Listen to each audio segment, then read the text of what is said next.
So, we're just going to pretend that last week's episode was just that, and Nanako had nothing to say other than Kyoya being too bold upon catching him for the nth time. Considering how they framed last week's final scene, you would think it's going to be a relevant plot point for this episode, but surprise, surprise! The writing doesn't give an F, and it just confuses everyone as a result. You know, for a show that is about students in a college focusing on the creation of good art, this anime is dangerously suffering from an extreme case of abrupt and stupid pacing. I never mentioned the pacing in previous episodes, thinking that those might be just minor hiccups and eventually it will sort itself out.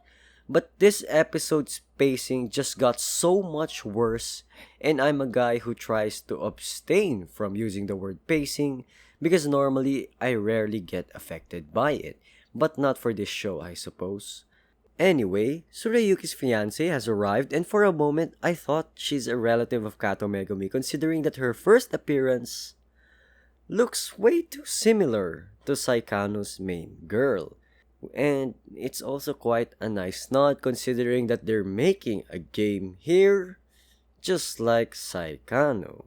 And before I wrap up this episode, while Kyoya looked less of a Gary Stu this week, even though it's just a tiny bit less, I still need to see more vulnerabilities from him. It's nice that not everything's going well for him at the moment, and honestly, is actually better off as someone who's struggling despite 10 years more experience, rather than the Kyoya that we saw from previous episodes who simply cannot do anything wrong. With that said, I thank you all for watching and see you guys next week.